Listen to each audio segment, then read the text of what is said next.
আমরা ওনাকে দেখাই আপনাকে, উনি অ্যালোপ্যাথিক চিকিৎসায় ওনার এই যে অবস্থাটা এখান থেকে ধরে এখানে হয়ে এই জায়গা হয়ে এই জায়গা পর্যন্ত ওনার অপারেশন হয়েছে।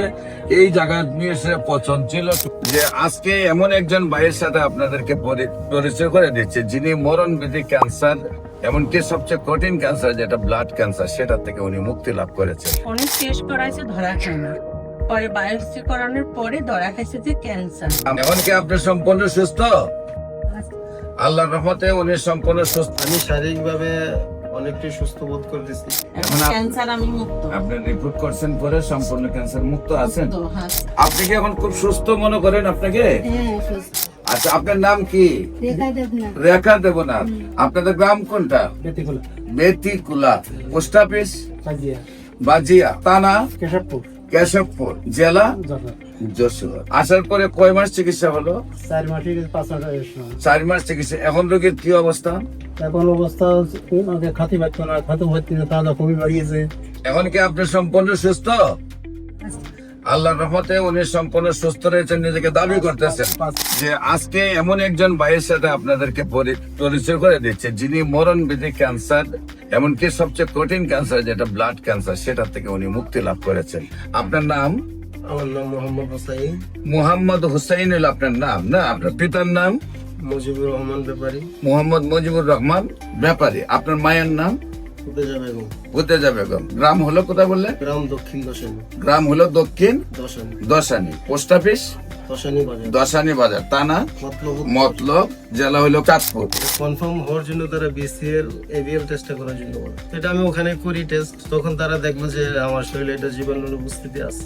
আগে সমস্যা হইতো, আপনার রাত্রে ঘুম হইতো না, খাওয়া দাওয়া রুচি ছিল, মেজাজ খিটখিটে থাকতো, বা নিজেও একটু মোবাইলে গাড়াগাড়ি করি, বিভিন্ন ডক্টরদের ভিডিও দেখি বা তাদের মতামত দেখি, যে আসলে অ্যালোপ্যাথিক এটা স্থায়ী কোনো সমাধান এই পর্যন্ত আবিষ্কার হয়নি। আচ্ছা, অ্যালোপ্যাথিক চিকিৎসা আপনার কত টাকা খরচ হয়েছে? ওইটা ওভারঅল বলা যায় আমার 7 থেকে 8 লক্ষ টাকা। এই তো 5 মাস ওষুধ আল্লাহ তাআলা খাওয়াইলে, আলহামদুলিল্লাহ এখন বর্তমানে আমার অবস্থা, আমি শারীরিকভাবে অনেকটাই সুস্থ বোধ করতেছি। আগে যেটা হয়তো আমি একটু হাঁটা চলা করলে খুব ক্লান্ত হয়ে যেতাম, বা সিঁড়ি দিয়ে 1 তলা 2 তলা 3 তলা উঠলে খুব হাঁপায় যেতাম। তো এখন আলহামদুলিল্লাহ এই সমস্যাটা আমার নাই। আপনার নাম? আমার নাম হচ্ছে নাজমা। নাজমা আক্তার। আপনার স্বামীর নাম? নজরুল ইসলাম। নজরুল ইসলাম। আপনার গ্রামের বাড়ি? গ্রামের বাড়ি ভুলো। বোলা। আপনার বোলার মূল গ্রামের নামটা কি? ভুলা আমাদের চরবেশন। চরবেশন। Post office হাঞ্জুরহাট। হাঞ্জুরহাট, থানা থানা লেত্রা। লেত্রা।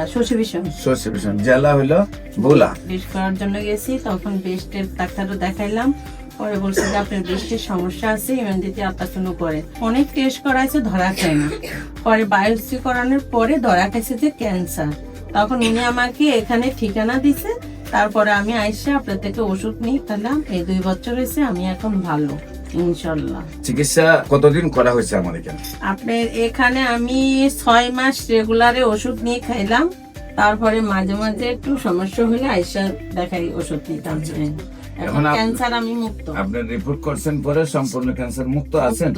সম্মানিত দেশবাসী, আমি cancer specialist doctor SM. Sarwar. আপনারা জানেন যে সারা ওয়ার্ল্ডে ডাক্তাররা বলেন ক্যান্সার হলে আনসার নেই। ক্যান্সার হলে আমরা সাময়িকভাবে চিকিৎসা দিয়ে থাকি, একসময় ক্যান্সারের মৃত্যু হয়, এটাই মেনে নিতে হয়। বিশেষ করে allopathic, homeopathic, Unani, Ayurvedic, herbal সব ডাক্তাররাই একমত যে ক্যান্সার মানে মরণবিধি। এমনকি আমাদের চিকিৎসা বৈজ্ঞানিক যিনি মহামান্য হেনিম্যান এবং ইবনে সিনা, তাদের বক্তব্য যে আমরা ক্যান্সার সম্পর্কে সফল হতে পারিনি, আরো গবেষণা চালাইতে হবে। এমত অবস্থায় আল্লাহর অশেষ রহমতে আমি ক্যান্সার গবেষক ডাক্তার এস.এম. সারওয়ার বললি যে ক্যান্সার হলে আনসার নেই, সেই কথার কোনো ভিত্তি নেই। ক্যান্সার সম্পূর্ণরূপে সুস্থ হয়।